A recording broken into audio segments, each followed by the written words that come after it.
Hey, I'd like to welcome you all once again to another video. This channel, if you haven't been able to tell, is still in its infancy. Hopefully, God willing, and with a little bit of luck and a little bit of your help, we can see this channel kind of grow and actually become something formidable in the future. A lot of what I discuss on my channel is, if you listen to the left-wing media, it would be considered hardcore right-wing extremism. I just call it normal. I don't understand a lot of the stuff that's going on in the world right now. And I feel like, given my age, I'm still in my 30s and stuff like that. And I've seen the last couple of generations. I mean, things have just really taken a turn. And sometimes I think to myself, is this what, the older generation thought of our generation? And, it's hard to try to put yourself in that perspective when you have people that grew up, say in the 50s, the boomer generation and stuff like that, and they look at, the millennial generation, and I just barely hit the cusp of the millennial generation. But I do notice that there's a lot more people in my generation that are they're just sorry, man. They're sorry. There's quite a few more people when you go back and you compare it to the boomer generation, just to the millennial,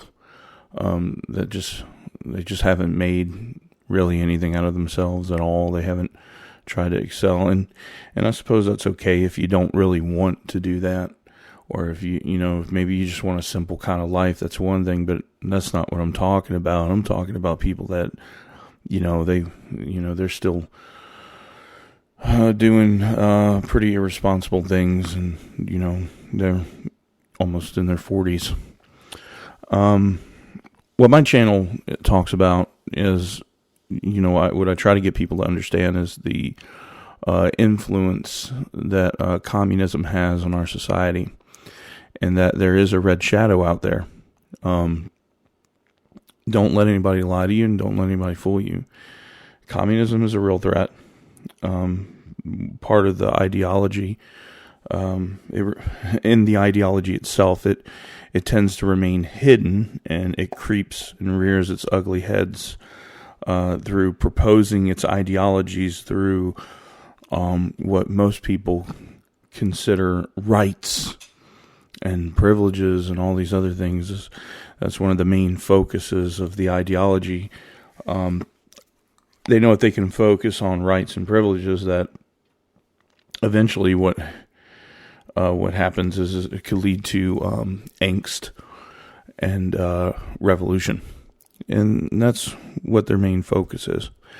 And you can see the impact that communist subversion tactics have had on this country since the 1950s. You could start seeing them very much come to the head, to a head here in the last administration. In the Trump administration, there are people in our government that, have active ties with communists, and who are truly communist sympathizers. And I said on my last video that, McCarthy, for as many people that hated him, and I don't think some of the things he did was exactly the correct way of going about things, but, he turned out to be right. And he went about things the wrong way, but he turned out to be right. This is an insidious plot. It is an insidious ideology that is designed to get people to accept it on a base level. But once you see, once you start having a more clear understanding of what these policies that they propose are in practice, you come to the realization that there is indeed something wrong with the ideology itself. Unfortunately, it's really hard to pin down communism because very few people openly say that they're communist. They tend to work in the background. They tend to remain hidden, and they like to infiltrate and change societies from the inside outward. And that's very important. You understand how communists operate, so that you can recognize you can recognize them, and you can protect yourself from being influenced by their ideology. So the reason why I bring up the fact that a lot of communists remain hidden is because we have certain organizations and groups out there. We know for a fact that Black Lives Matter is a Marxist organization. The co-founder, and I could be wrong, but the other co-founder, I think both co-founders have come out and basically have said they're Marxist. And when you went to their website, I think they've changed some of the structure of their website in the last few months. But it used to be when you go to their website, it was very much communist ideology. I mean, what does Black Lives Matter have to do with dismantling the nuclear family? No, it's a communist ideology. And people are just, some people, specifically the younger kids, they don't understand that. They don't understand that the dismantling of the nuclear family is something that the communists have to do. Just completely tear down family structures and tear down, old thought, old practice, traditions, things like that. Those have to go first. But anyway, back on track. The reason why I'm telling you that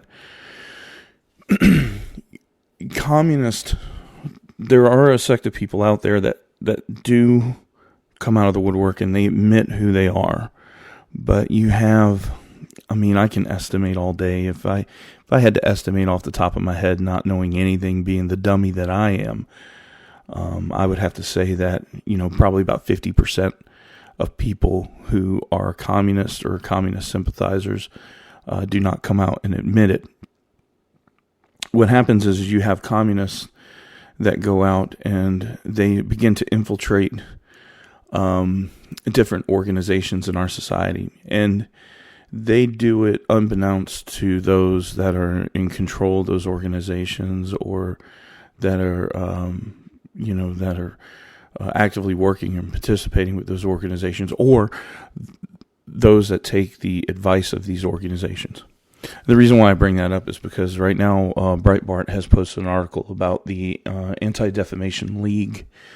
It's exploiting Wikipedia to promote group and attack conservatives.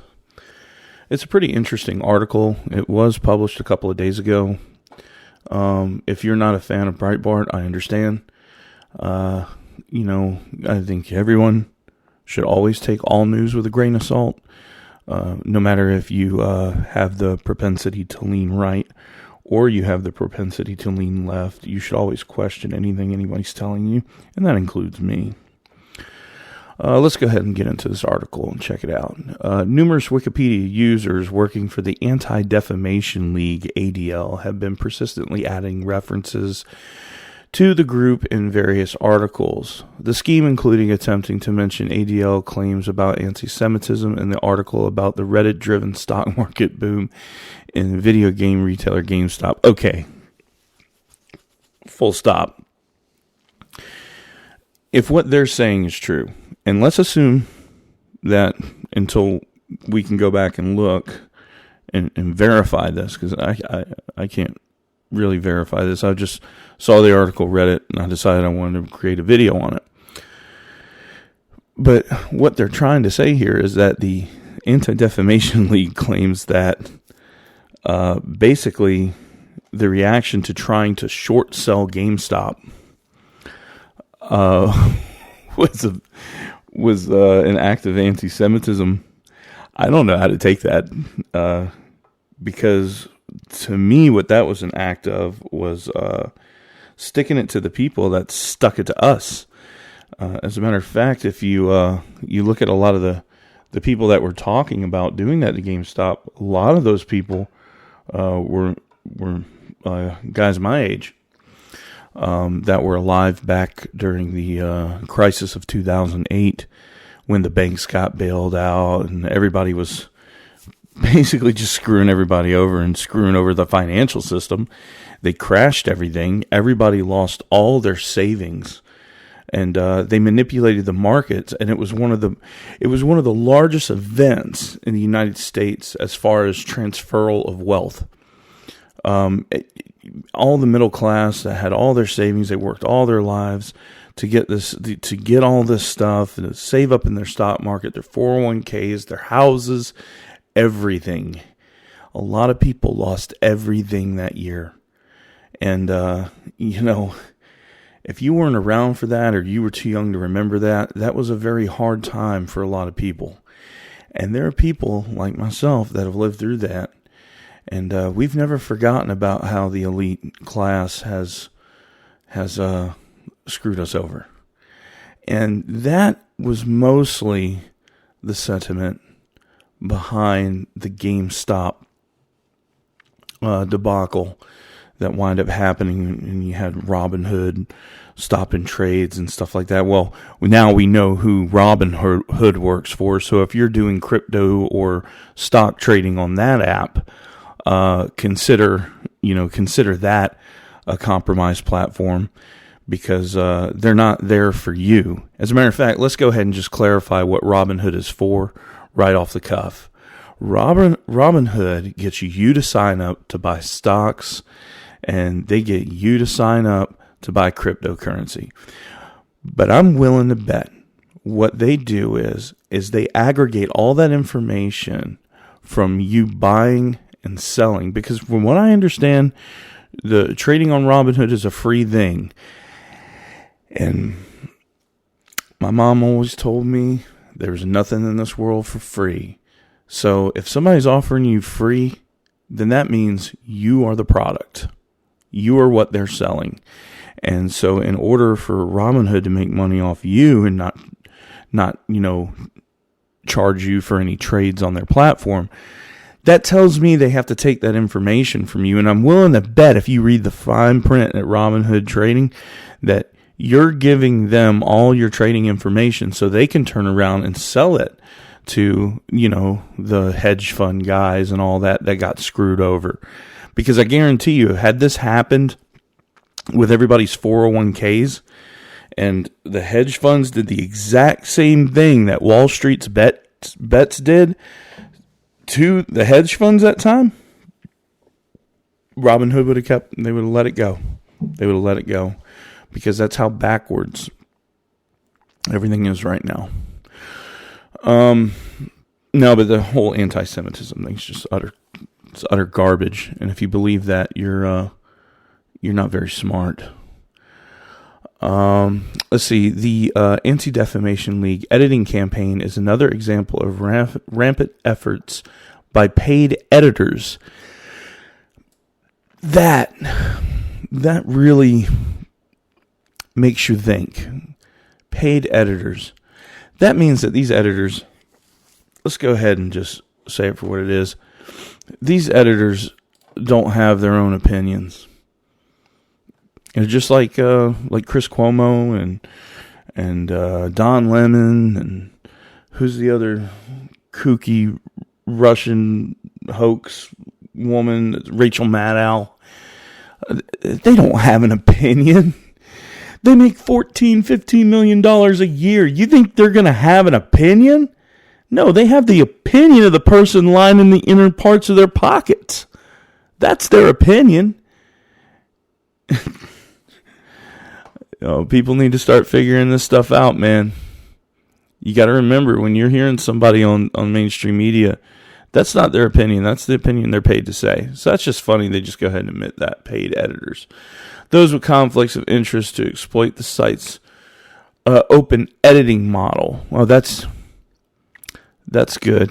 That's wonderful. So Anti-Defamation League is exploiting Wikipedia and writing in what Breitbart here claims to be false claims about who knows what, and who knows where, and who knows when.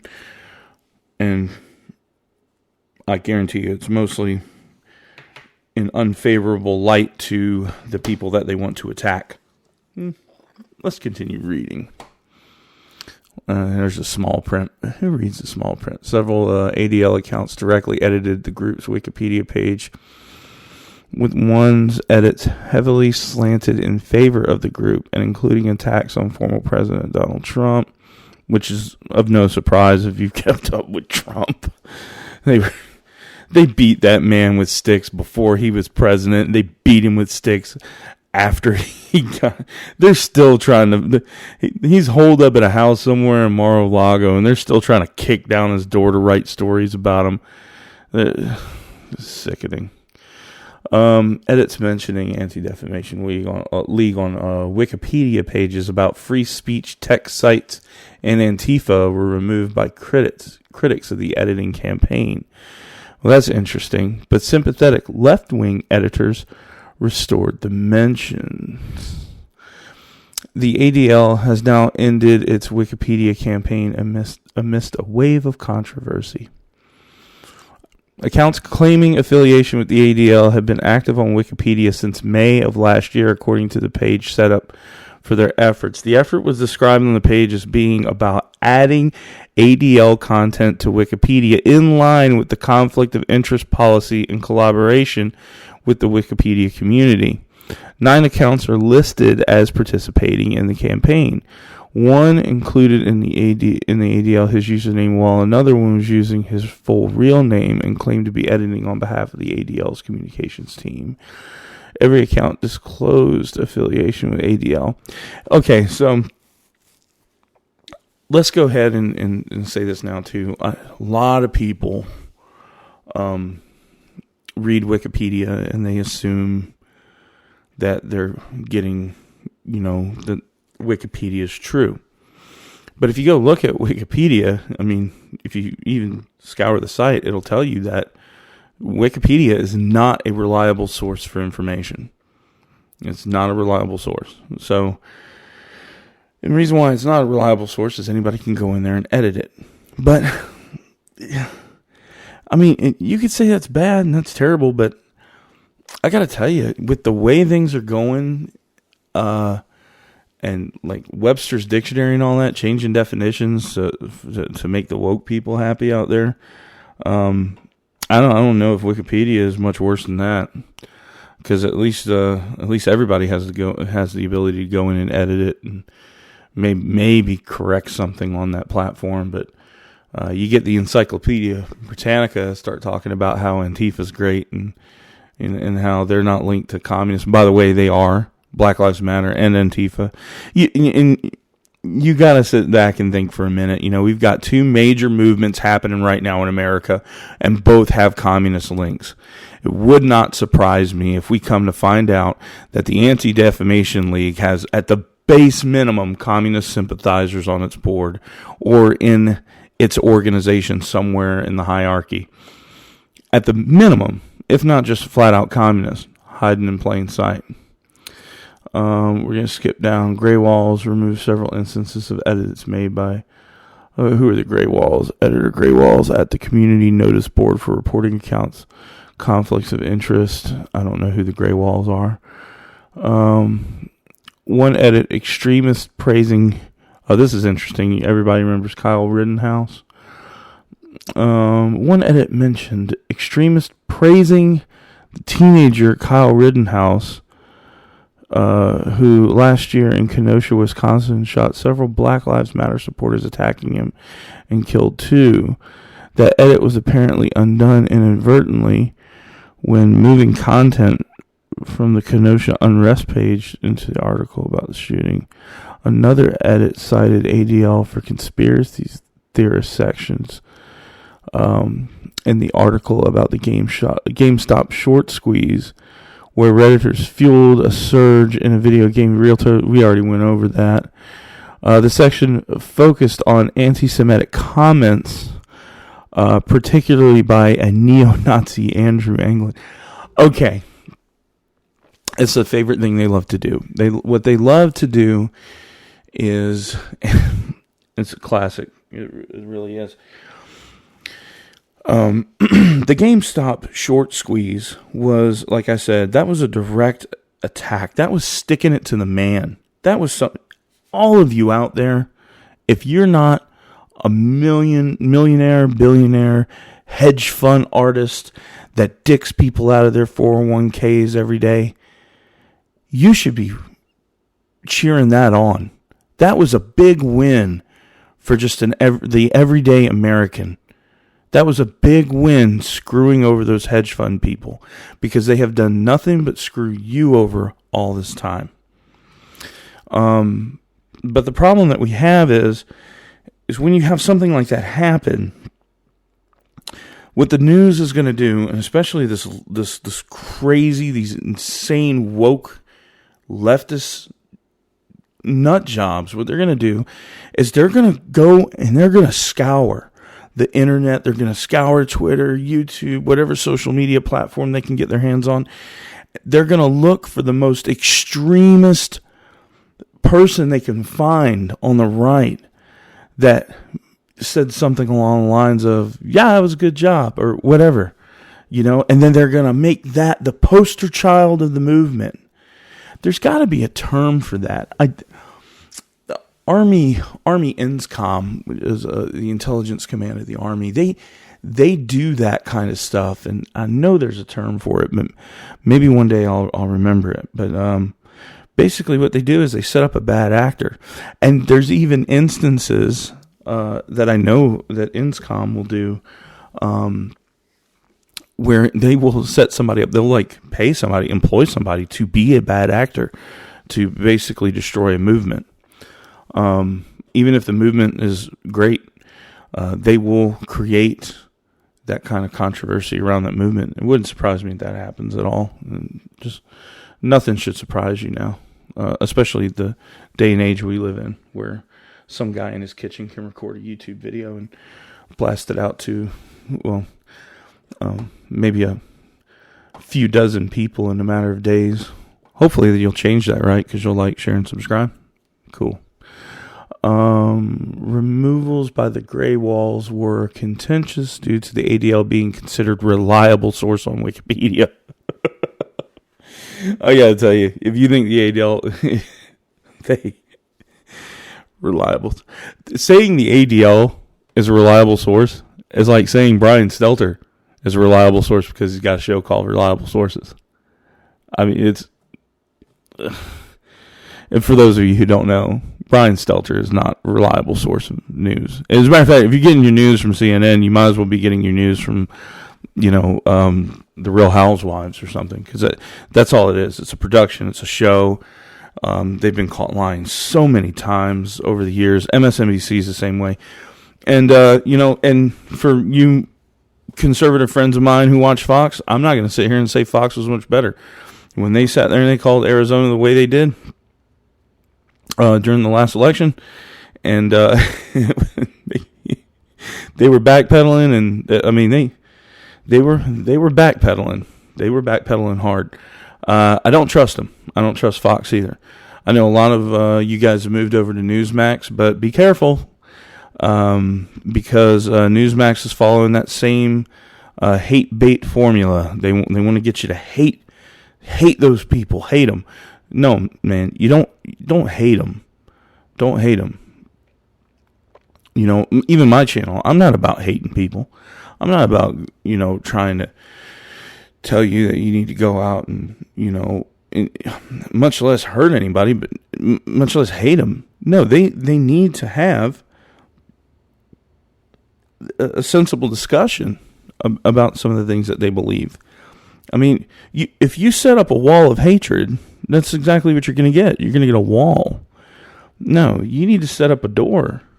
You need to set up something that, you can lock if you need to, but you can let somebody in and welcome them in as a guest and show them the interior of your beautiful home and have a discussion with them and communicate with them.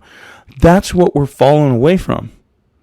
And the left has made it where, that if you're a conservative, you're whatever ism there is out there. That's what you are to these kids, and because nobody's sat down and had a real discussion with them, and the only people that have sat down and had a real discussion with them are exactly the people you don't want to have a discussion with your children.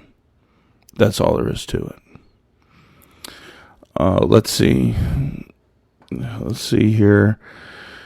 However, in several cases, Gray Walls removed the material again without incident. Among the edits, Brian Kent tried to restore, inserting 3 paragraphs about anti-Semites and white supremacists. These are all hotkey terms. Like I said, man, it would not surprise me if Anti-Defamation League had their fair share of communist sympathizers. And by the way, you'll, just so you know, if they say they're democratic socialists, they're communists. Okay? It goes by a lot of different names. Do not be fooled by anything these people call themselves. Okay? If they call themselves a democratic socialist, or they say I'm part of the democratic socialist movement, know that they are communist. Know that. Okay? Let's go ahead and skip down. More intense feuding took place regarding the edits, citing the ADL blog attacks on Epic for the domain provider for alt-text sites such as Gab and BitChute, with the ADL smearing services as right-wing extremism. Let me go ahead and clarify something. Gab and BitChute. First of all, if I remember right, BitChute is sort of a, what do you call it, like an open source kind of platform. Basically, BitChute's like, kind of runs like LimeWire used to run, except it's all kind of live video. It's kind of like somebody set up servers that kind of interconnect between computers and stuff like that. So that way no one person has all the control. Maybe I'm wrong, but I heard that it was kind of set up like that. And, but anyway, regardless of what's on BitChute, anybody can go post anything up on BitChute. You know, it's a free speech platform, which means that, and the same thing with Gab. So, are there white supremacists on Gab? Yeah, sure there is. You know, I've been on Gab. I've seen it. It's, you know, it can get pretty nasty out there if you're not careful. But I've also seen people posting pictures of them out on the porch having a cup of coffee, taking pictures of birds. You know? Nothing stops anybody from getting on these platforms and saying their opinion. And you know what the best part about these platforms is if you don't like any of the things that are coming through on your thread or your feed, you can block out keywords. You know? You can do your own editing. You can do your own censorship. Nothing wrong with that. If you want to do your own censorship on a platform, why does a platform have to decide for you? You know? No. But put me on Gab. I don't care. You know? I do. I log into Gab sometimes. I log into Parler. All these other places. I was on Twitter. I was on all of them.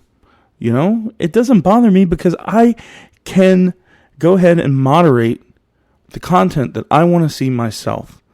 You know, and if I see something I don't agree with, I could say something against it.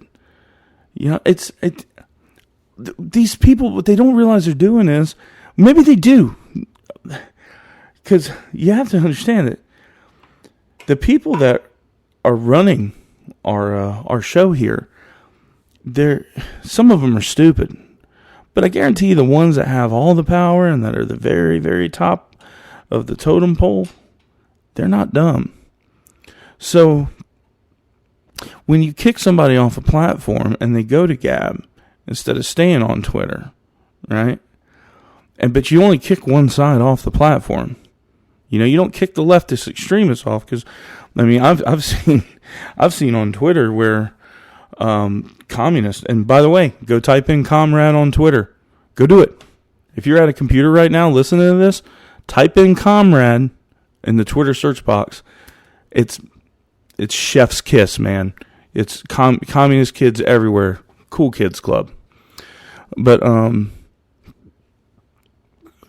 I lost my train of thought because I'm sitting there thinking about the freaking communist kids on Twitter. Anyway, what happens is they're not kicking off these left wing insane people off Twitter. Like I watched one guy, he was talking about going around shooting and killing cops and all this other stuff. And the only good cop's a dead cop and all this other stuff. Now, regardless of how you feel about cops, there is still a human being behind that uniform. And because there is a human being behind that uniform, if you're like me, you have to assume that everyone is, to some degree, an individual. And then we have good people and we have bad people. We have good priests in the Catholic Church. We have bad priests in the Catholic Church. We have good cops. We have bad cops. We have good cooks. We have bad cooks. You know, those things have a tendency of working themselves out. Like even the bad cops. I mean, the media would have you believe that, oh, bad cops, they never get fired. That's not true. Just where I'm at right now, just in my local principality, there were cops getting fired. And it wasn't because they were doing anything really egregious either, but it was because they were annoying the community. Because they were like over ticketing and stuff like that. And people were calling in and complaining about it. Like, why is this guy sitting at the corner? I've been living here 20 years. And the city council, they get rid of those cops. You know, they don't want nothing. They don't want that. A lot of your smaller communities, they don't want none of that. You know, I've heard a county cop. I had one cop I had a dealing with. He was a county police officer in a county next to me. I didn't even live in his county.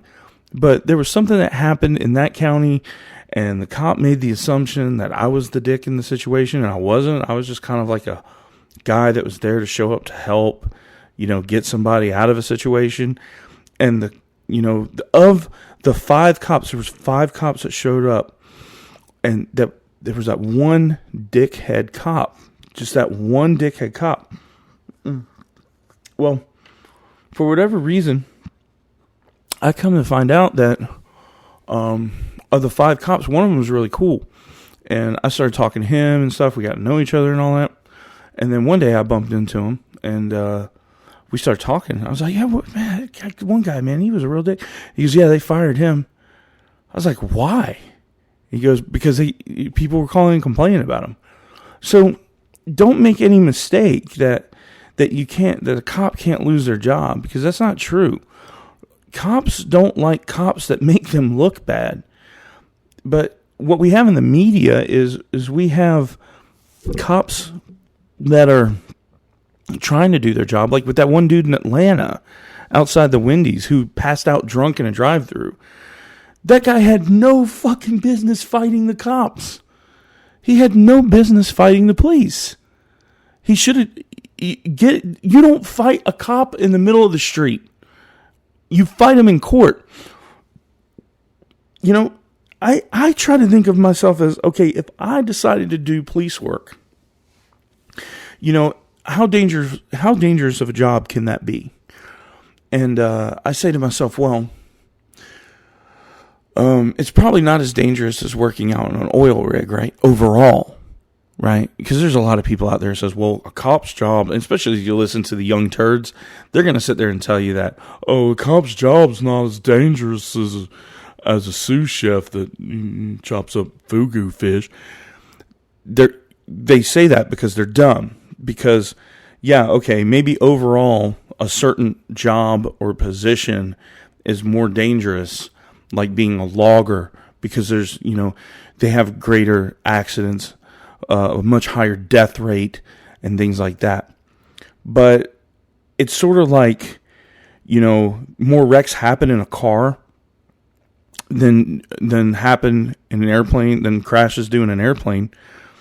But when that airplane goes down and that airplane starts going down, your odds of survival are a lot slimmer than a person that's about to get into a car wreck.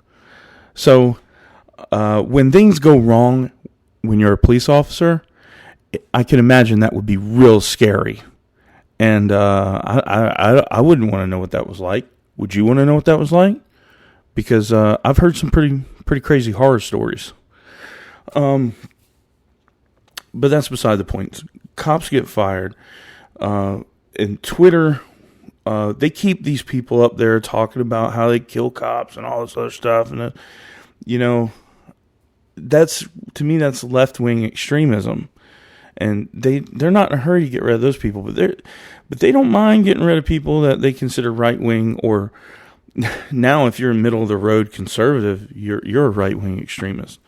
And it won't be long before YouTube recognizes this channel and starts, I'm not going to base anything on monetization of my channel, because I already know that that's going to be any kind of failed attempt. So I'm not going to have any commercials. I'm going to just do my own thing, kind of have my own discussions with you and stuff. But basically, by splitting these two people up, you're keeping the hardcore left-wing people on Twitter, and you're pushing all the hardcore right out to places like Gab. And Gab was the first one. That's why Parler doesn't have those exact, it's not as bad on Parler as it is on Gab, because Gab was the first one to come out and say we are a free speech platform.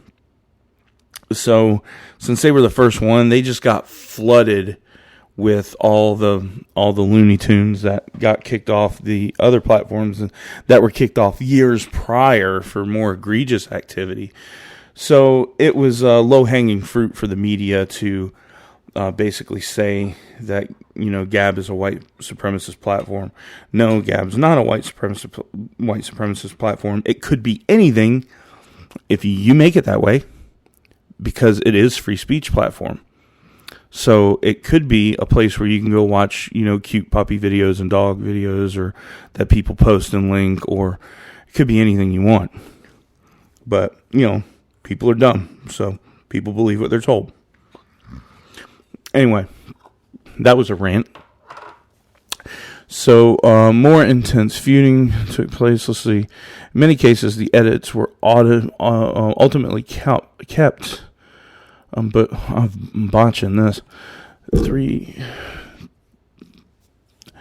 percenters militia. Okay, hold on a second.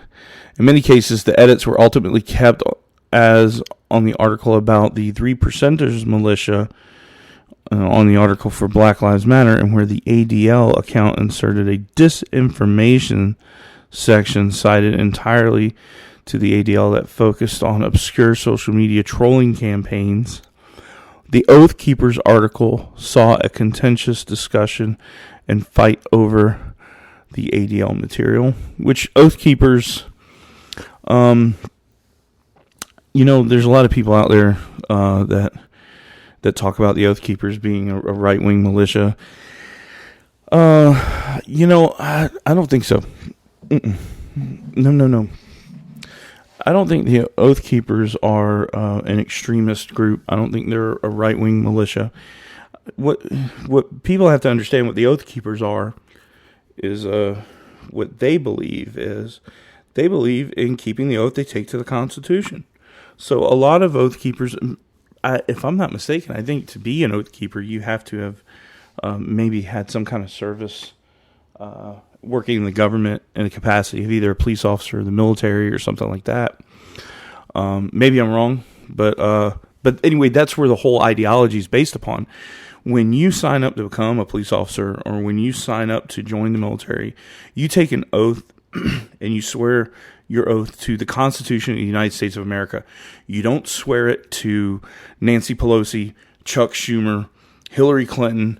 You don't swear it to any of those people. You don't even swear it to Donald Trump. You swear it to the Constitution of the United States, that you are going to uphold the Constitution of the United States. That is what the Oath Keepers are about. And they are a natural reaction to the communist movement that we're seeing coming in through Antifa and Black Lives Matter. They are, they're the antithesis. They are the exact opposite.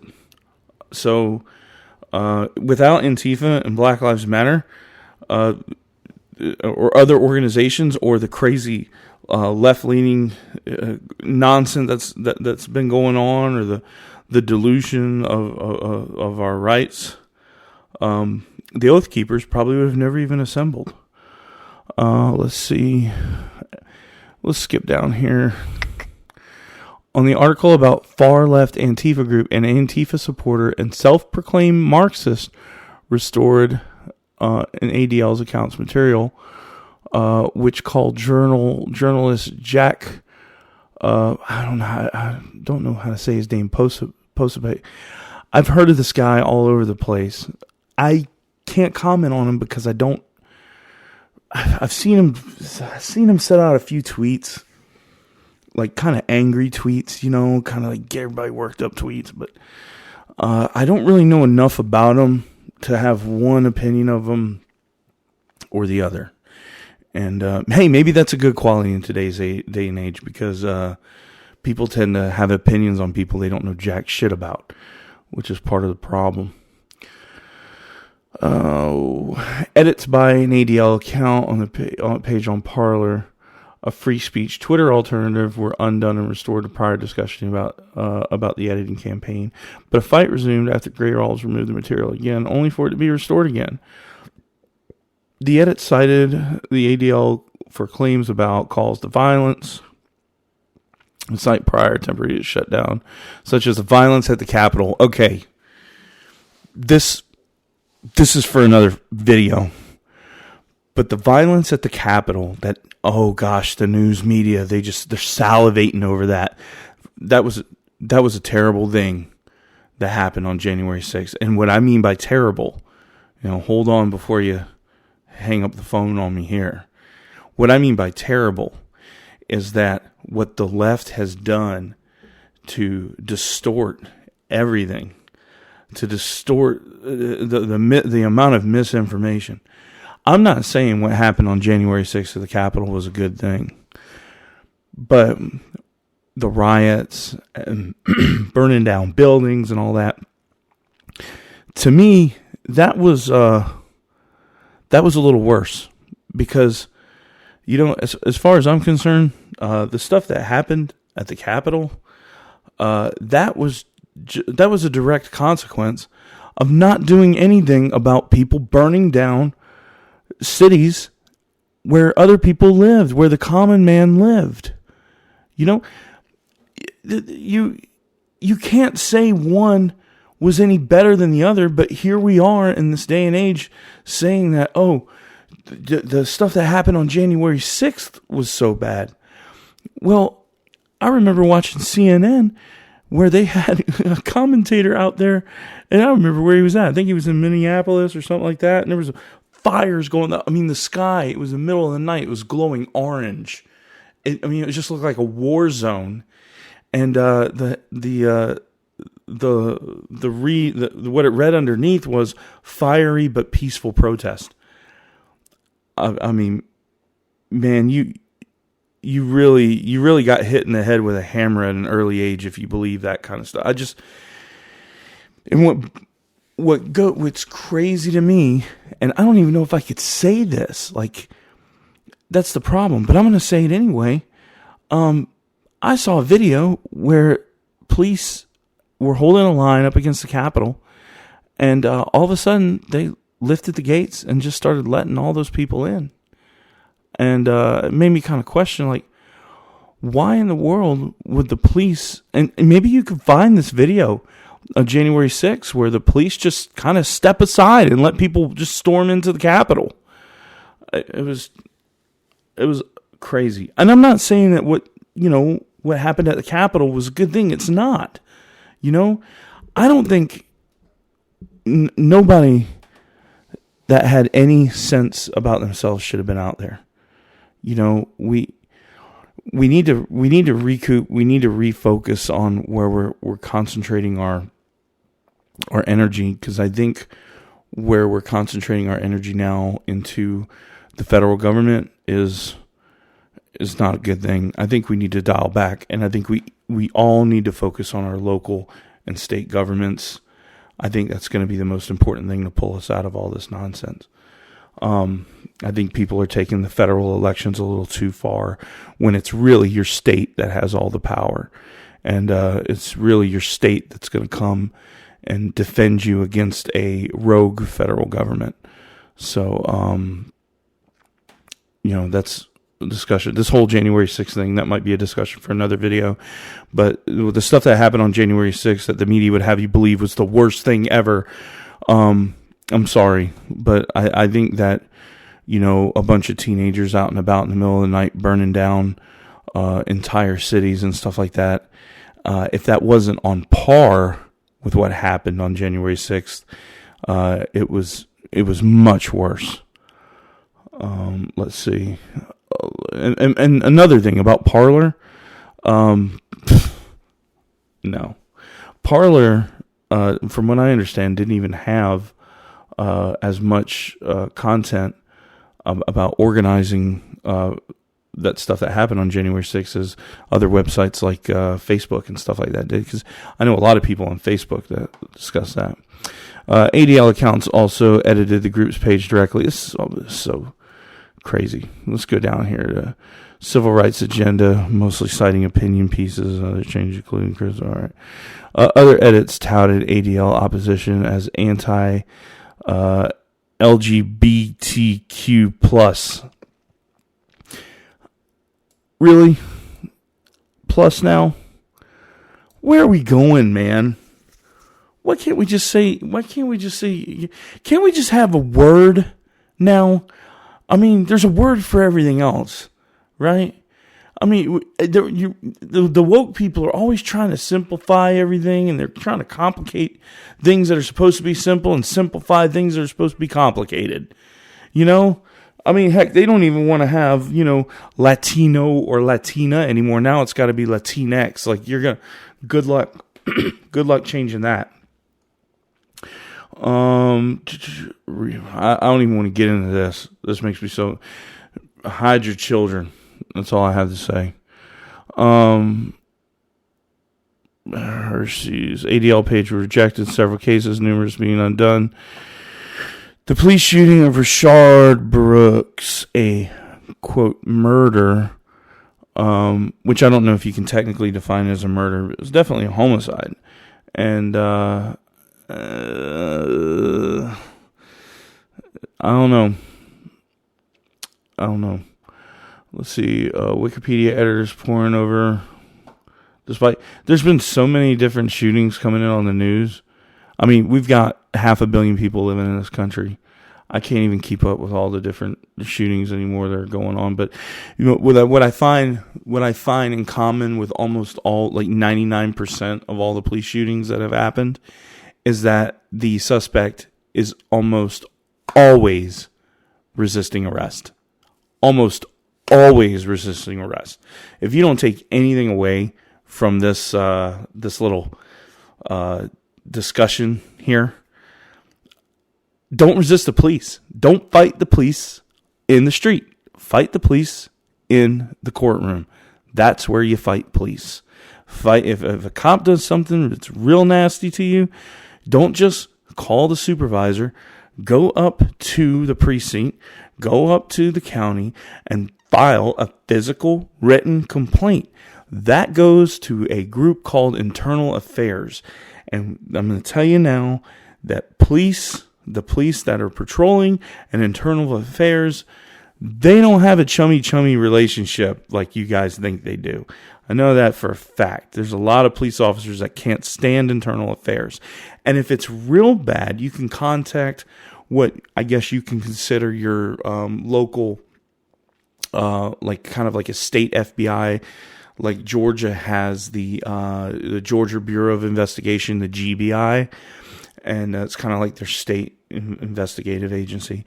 And then you have South Carolina that has SLED, which is the South Carolina Law Enforcement Division.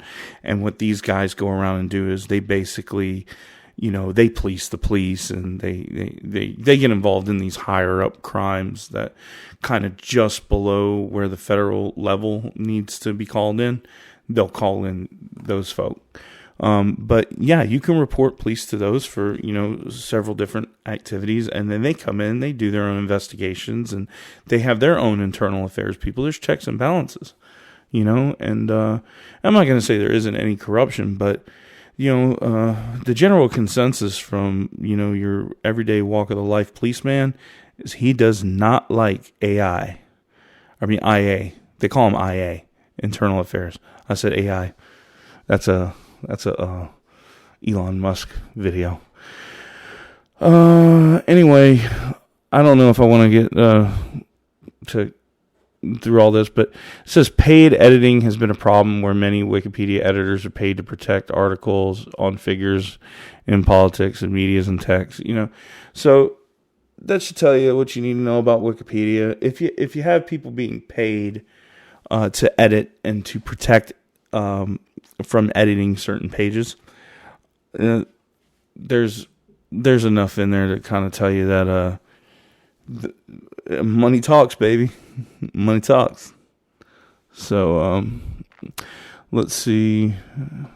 I don't know. It's a site policy allows it, provided it's disclosed. With paid editors strongly encouraged not to edit pages directly, but undisclosed paid editors regardless. Okay, involving an advisor, Joe Biden. I don't even want to get into this. This is starting to get to too much. I'm not saying I like the guy Joe Biden, but I don't want to Breitbart. I mean, if you read their news, great. If you don't, maybe you should. Maybe you should look at CNN too. And have the open mind that people may or may not be lying to you. But whatever you do, whatever you take away from any of my episodes is understand communism's a real thing, and they're coming for you. That's all I got.